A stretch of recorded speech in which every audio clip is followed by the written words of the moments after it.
So you went out and bought a bunch of really cool, really expensive swords. You got your buddies together, you got costumes, and now you are ready to make some awesome fights, right? Well, let me ask you one important question. Have you remembered to think about your feet? Hi, this is Sellsword Arts, and today we're talking about basic footwork.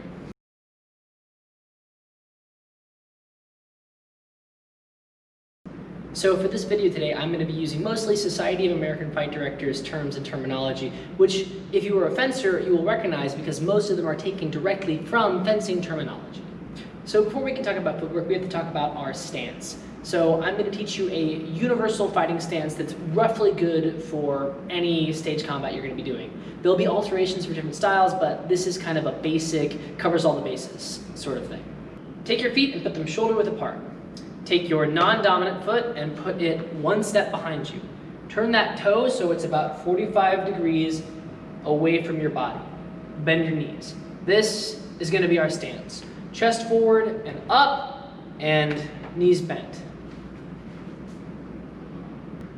So, from our stance, we're going to start on footwork, and there are two major groups of footwork we're going to talk about. We're going to talk about crossing and non-crossing footwork. All that means is one set of footwork, our feet will cross each other, and the other set of footwork, they will not. Non-crossing footwork looks like this. Advance, retreat, traverse, traverse. Just like that. The key here is that my feet do not cross each other. So let's break down each of those moves. First, advance. Advance, my front foot moves and my back foot follows. The space between my feet stays the same. It doesn't get smaller or larger. So advance and advance. A retreat is the same thing but in the opposite direction. For this one, my back toe reaches and my front foot follows. Reach and follow. Reach and follow. Same thing. I don't allow my feet to go wider or narrower. Next is traversing sideways, and we're going to basically do advances and retreats for this too. It's just going to be to the side. So what I mean by that is if I want to go this way, the foot closest is the one that initiates the movement. So going this way, traverse.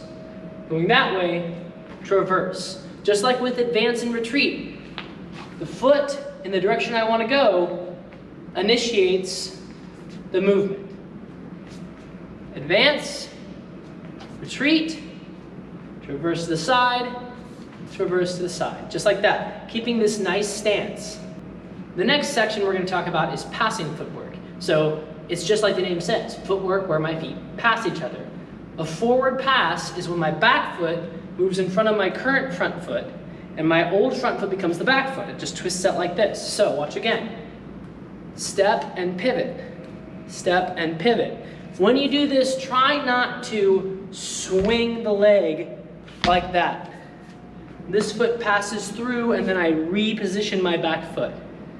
When you do this twice in a row, I don't have to reposition. The backwards pass is the same thing in reverse. All I do is step backwards and reposition the front foot. Step and reposition. Step and reposition. Same thing on double passes. I don't have to reposition that back foot. Next are the cross step and the slip step. These are both passing footwork that are in sideways directions. So the cross step, my front foot crosses in front of the other one. Just like that. Crossing in front. The slip step is the opposite. My back foot slips behind my front foot. Slip step. Cross step, slip step. Cross step, slip step.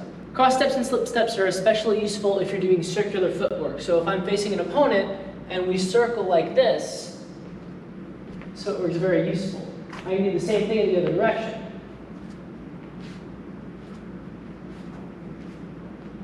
The last piece of footwork is the lunge. It is a forward motion where the feet do not cross and the back foot doesn't move. It looks like this.